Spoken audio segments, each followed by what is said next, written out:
Basically, Apple about a couple months ago released a gaming platform called Apple Arcade. But what I want to cover in this episode is whether it's worth your money. So let's roll that intro.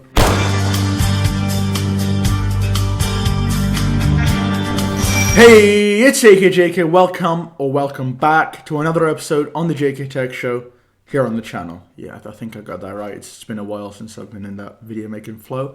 I don't want to waste any time, so let's jump into Apple Arcade and whether it's worth it. So if you watched the Apple event, when was that? September 10th? I think that was the date. Yeah, that was the Apple event. Then you'll probably know a bit about Apple Arcade. So this is a quick rundown before we get into whether it's worth it. So essentially, Apple Arcade is a subscription service where you pay $4.99 each month and you get access to over 100 games to play. So if you're coming from an Xbox or PlayStation sort of gaming background, then you'll understand it's a bit like Game Pass or PS Now, but it's still a bit different. Now, by paying $4.99 a month, this gives 6 people access to play. So if you've got a family of 6, mom, dad, 4 kids, it's quite a big family. But anyways, all of them will be able to play with just the $4.99 a month. That's going to be on one shared account, you get what I mean?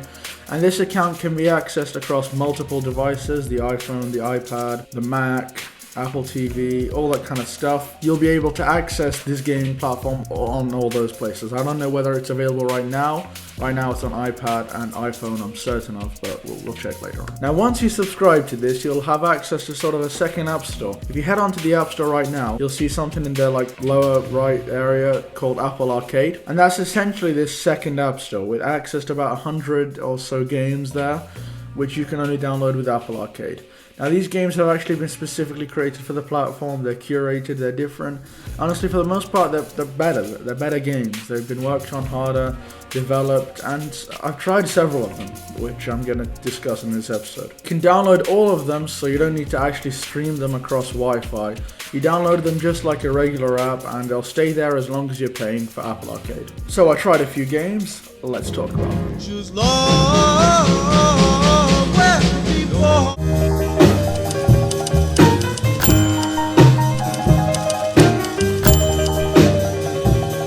First up is Sonic Racing. Now, I was excited for this. I'm a big old school retro gaming fan. I still got a Nintendo DSi. I like retro games. The game's actually quite good. It works with controller, which is great. And if you've played Mario Kart, which is available on the App Store, it's quite similar to that. You'll probably see some footage on the screen right now of the way the game works. It's fun, it's great, I enjoy playing it. You can play online with other people, which, unlike Mario Kart, which I think you need to pay for that or it's going to come in the future, it's just a bit weird, that one. But Sonic Racing, definitely a fun game. I mean, if you've played a car racer before, you know what the game's like. Game number 2 is Skate City. This is a skating game, evidently from the title, but it's not like the usual skate game. It's a side-scrolling game essentially. I played this on the controller. Let's read how you should play it. But essentially, you've got a character who you're controlling, and you're going across a city. You start out in LA, which is great. It looks visually amazing. I mean, it's actually graphically that game is just beautiful. You go across, you jump over obstacles. You grind on like metal. That sounds wrong.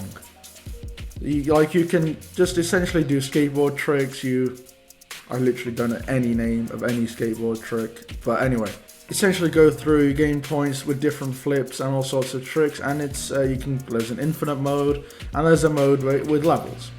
And that's basically how the game works. It's great fun, honestly. I mean, it's probably the best game that I played on the whole Apple Arcade. Well, it was until I discovered a game called Mini Motorways. Oh boy, that game! It's just a legendary game, honestly. So, on the App Store, there's a similar game, pretty sure it's the same developers and everything, called Mini Metros or Mini Tramway or something like that. Anyway, it does not compare to Mini Motorways. It's close, but anyway. You start out with a house and a parking spot where the car from the house has to drive to. And over time, more houses and more roads and more buildings spawn in, and you have to draw the roads to the buildings in order to get the car there. And over time, it'll get really clogged up. You'll have like 200 cars driving in this city, and eventually you'll just get screwed, Cars can't get to the parking spot, and everything goes wrong. That's when the game ends, basically. You keep on doing that. It's one of those infinite games. like Subway Surfers, that kind of stuff. It doesn't have any sort of levels or progression, which does make it a little bit boring over time, but it's great fun. Now, those are the 3 main games I tried. I did try a couple other ones. There are many other good ones. I'll leave a link in the cards to a great video from Mr. Macwright. Pretty sure that's his name. He does a lot of Apple gaming videos, so if you want to check that out, in the cards above or description down below. But overall, it's $4.99 a month. I think I kind of waffled on about a bunch of games in this episode, but basically, for $4.99 I'll have access to all these games, and here's whether I think it's worth it or not. So, if you have a PS4 and Xbox One, and you play games on there regularly in PS Now or Xbox Game Pass, honestly, I really wouldn't recommend getting the Apple Arcade. I mean, for me, with the PS4, if I want a game, I'm going to go and play on the PS4. If I'm not gaming, I'm doing something else. I would rarely go on my phone to game. Not that these are like bad games, but it's just the console games, PC gaming, all that stuff is obviously it's better.